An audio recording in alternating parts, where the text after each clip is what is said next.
This is Raptor News. I woke up early in the morning and God put this on my heart. He told me to let go. He been telling me to let go. And he telling you in so many ways to let go of this world and let him do what he's doing. He is literally beating us off of this world, and we have to understand what's really going on.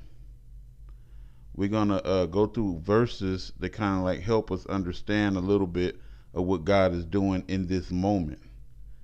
In order for us to make it to the next phase, we have to lose this one, right?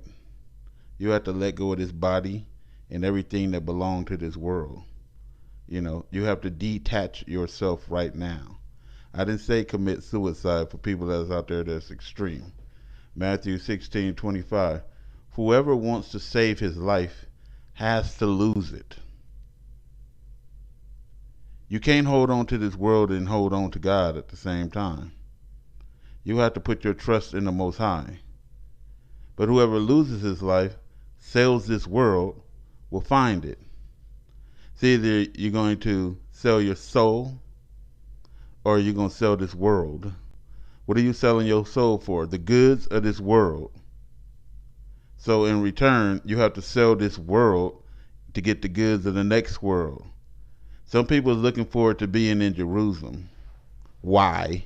I will be looking forward to be in New Jerusalem. Why would I want anything of this world when I know this world is going down in fire? 1 John 2:15. Do not love the world or anything in the world. This is not the original place that God prepared for you. You were in heaven. You are on hell right now. You are one step from going below, which is the burning of eternal damnation. You are standing on top of lava and everything else, the underworld. You are not supposed to be loving nothing in this world. What did God say? Love God with all your heart, mind, and soul.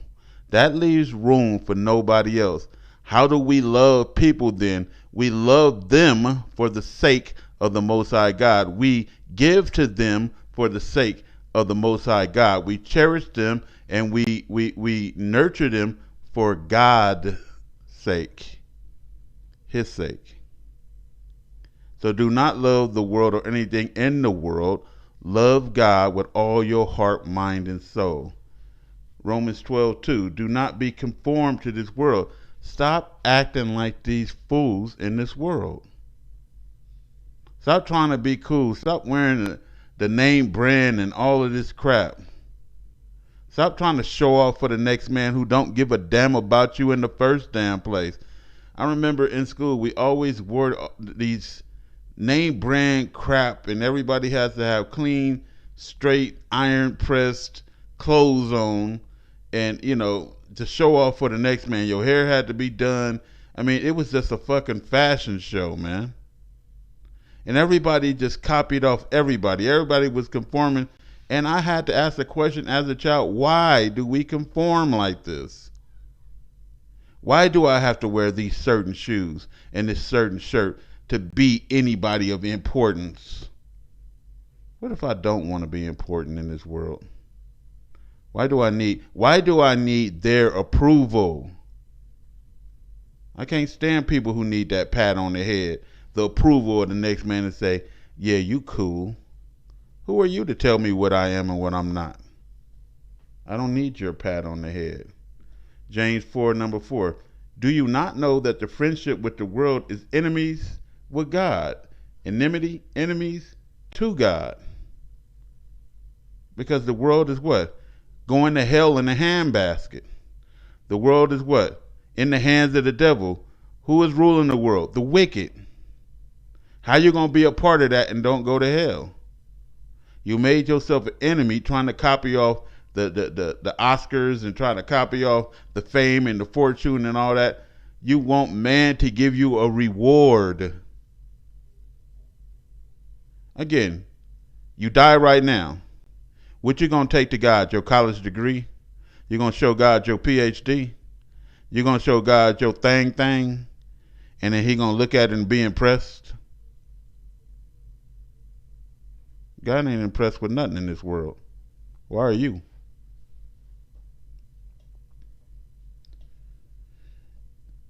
Matthew 13:22.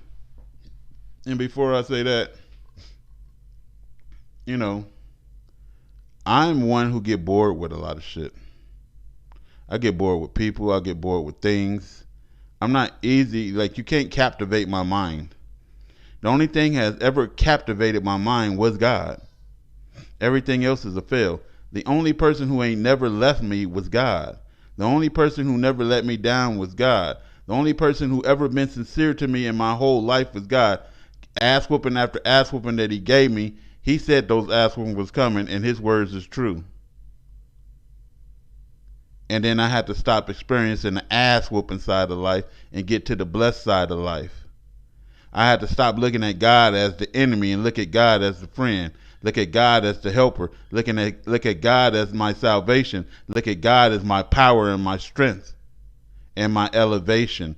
I had to start looking at God right, because it's a balance system. If I'm looking at God like the almighty smiter, that's why my ass was getting tax collected. But when I start loving God, it doesn't matter what God let happen in my life. I know he is going to help and take care of me. And like I said, I am going through bloody damn hell right now. I swear to God on my life.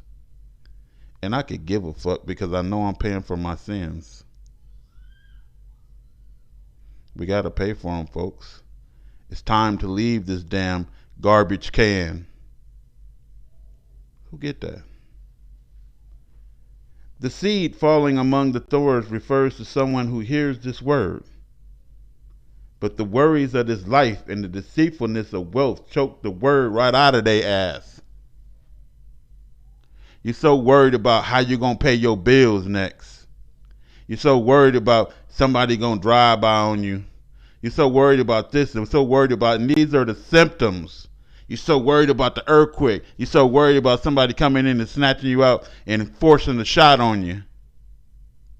These are symptoms. We have no worry in reality except for hellfire. That is the only reality, is hellfire, besides God himself.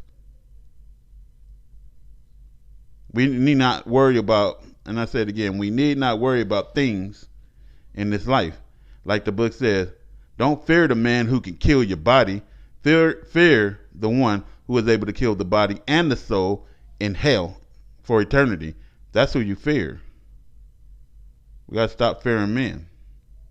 And so you so worried about your bills. You so worried about your life. You so worried about what you're going to eat tomorrow. And God told us not to worry about that. The birds don't worry about that. They trust the Most High God. Right? You mean the bird have more faith than you in God? You know, he ain't got no cash where he going to stack up some stuff on the side. 1 Corinthians 3:19. For the wisdom of this world is foolishness with God. Again, you ain't handing God a PhD at judgment. He don't care about your Lamborghini and your Bugatti and your Ferrari. He don't care about your G-Wagon. What did God care about? Did you or did you not obey me? The end. If you didn't, go to hell. That's all. It's from the beginning. Didn't I tell you not to eat from that damn tree? Go to hell. And we're on hell right now. We're on hell right now. We went to hell, and you trying to make a life on hell? You're a fucking moron. And I have to put it bluntly. Stop trying to make a life on this damn earth. It is hell. The book refers to this place as the lower hell. This place and all its works will be burned in the lake of fire. It becomes what it is, hell. I had a dream that it was the end, and lava was coming from the sky. and I was guiding my family and some others, you know, and God was guiding me, and we came to an end of something, and I knew that we couldn't go any further from where we were. It was the end, and so they was like, okay, where do we go now? Nowhere. We stop here. Are you sure? Yeah, we can't go anywhere. And then the world starts shaking like hell, right? And rocking and rolling. On the inside, we were safe. I went outside to see how the outside was, and the little bitty sprinkles of lava, you know, like, like a grief pop you or something like that, hit my arm. And I'm like, whoa, can't be out here. You got to be on the inside. That's your protection. The dogs and those without are outside, right? The fornicators, the adulteries, and all that, they on the outside, so you can't go outside, and that's outside of God's mercy, right? So anyway, the world was about to flip, and I knew it. So God says in the book that he's going to turn the earth upside down and its inhabitants.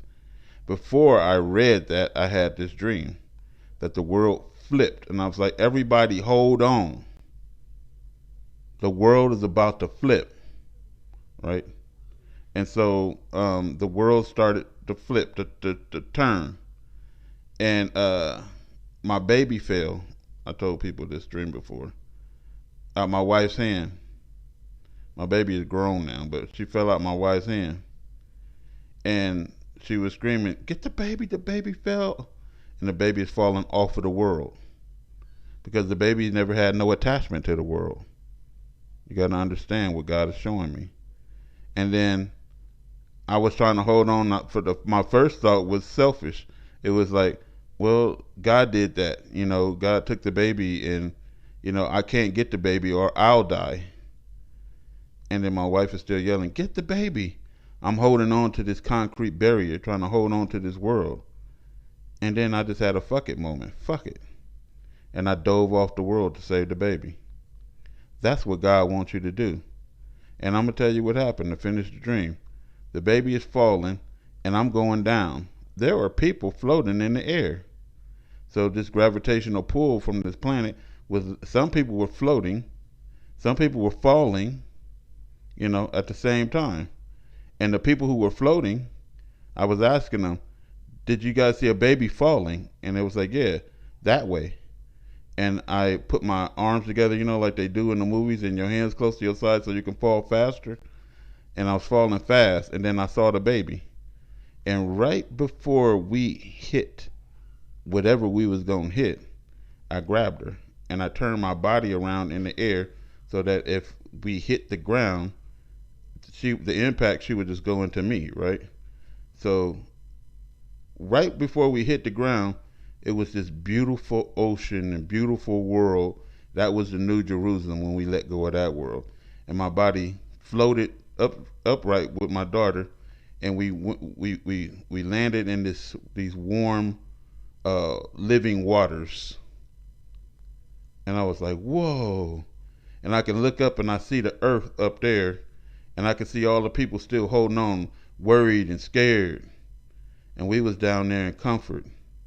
And I was like, you guys, you gotta let go of the world. And that's what I'm telling you now. You got to let go of the world. Let's keep it moving, Israel. Isaiah 57:13. When you cry, let your companies deliver you. Let your money deliver you. Let your penis deliver you. Let your boobs deliver you. Let your ass deliver you. Let all your friends deliver you. But the wind shall carry them all away. Vanity shall take them. But he who puts his trust in the Most High God shall possess the land and shall inherit my holy mountain.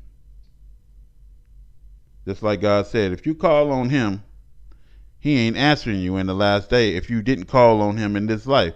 If you're calling on Jesus in this life, God ain't answering you in the next. You never called on him. You don't know God. And everybody who forgot God, God says you become hell. Let people keep on calling on the wrong person.